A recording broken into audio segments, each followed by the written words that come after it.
Was a little nervous today on being told I would be the last speaker. And I realized as I was standing here listening to what was said before me and looking at this wall, we stand on great shoulders, and I won't be the last. May I never be the last. Also was told again, last speaker. I'm not a public speaker. I'm a preacher. All right, preach that. There's a difference. So preach on.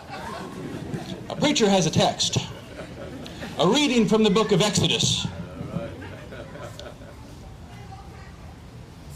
Now a new king rose over Egypt who had not known Joseph. He said to his people, "Here, this people, the children of Israel, is many, more and mightier in number than we. Come now, let us use our wits against it, lest it become many more. And then, if war should occur, it too may be added to our enemies and make war upon us, or go up away from the land." So they set gang captains over it to afflict it with their burdens. It built storage cities for Pharaoh, Pithom and Ramses. But as they afflicted it, so did it become many. So did it burst forth. And they felt dread before the children of Israel. The word of the Lord. Amen. I mentioned that we walk up in the footsteps of many people who have gone before us, many people who stand behind us. And I'm borrowing my imagery today from one of the greatest preachers. You may recognize it.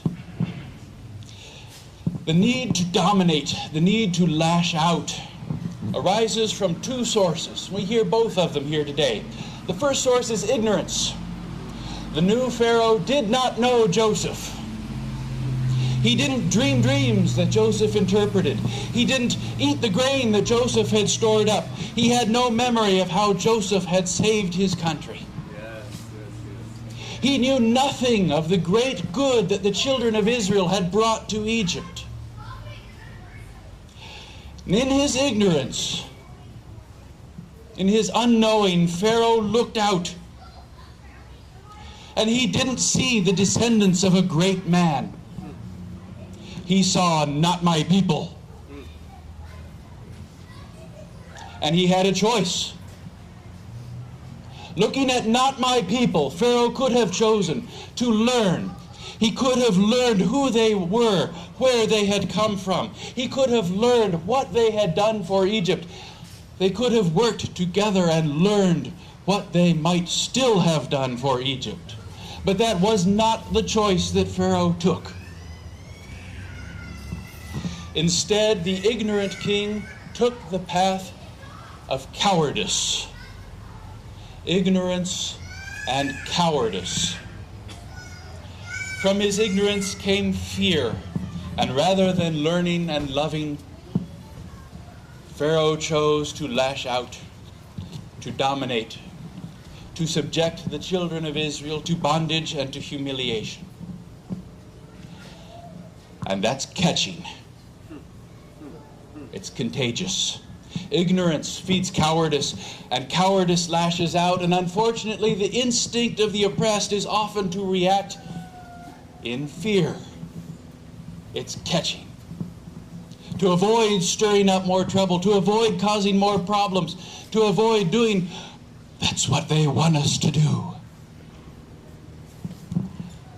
But God knows better. Amen.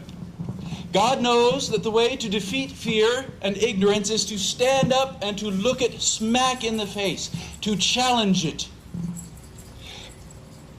Pharaoh's ignorance and fear ruled over the people of Israel until the Lord acted in love, until the Lord raised up Moses and sent Moses to the children of Israel in their bondage.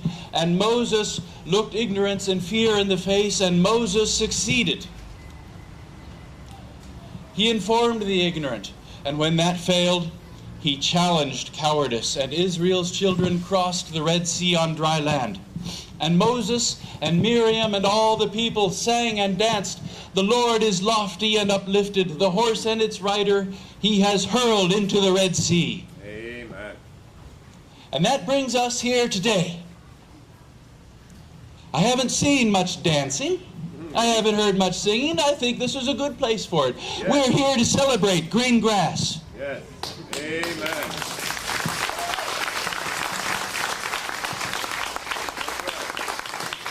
We're here to celebrate God's law undefiled. Yes.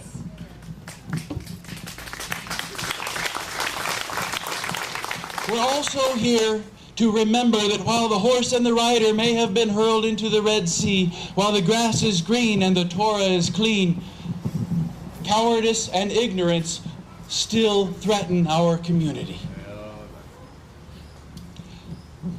We're here to remember that while we celebrate today, the wilderness is still in front of us.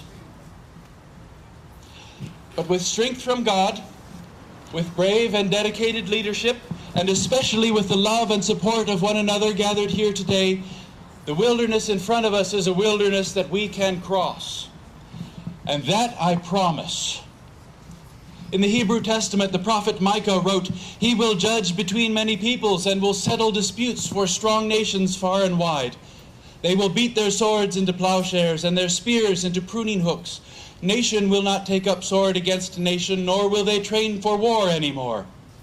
Every man will sit under his own vine and under his own fig tree, and no one will make them afraid. For the Lord Almighty has spoken." Amen.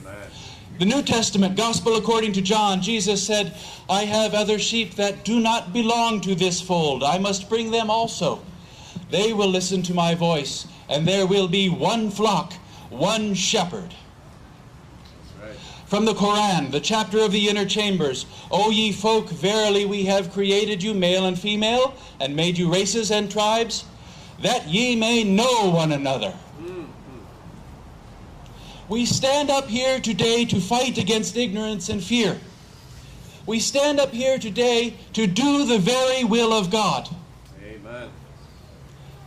And so I know that come what may, wherever we may go from this place, whatever our gender, whatever our race, whatever our creed, angels will go in front of every one of us, proclaiming to the world, "Make way for the image of God." Yes. And we will cross the wilderness. Yes. Amen.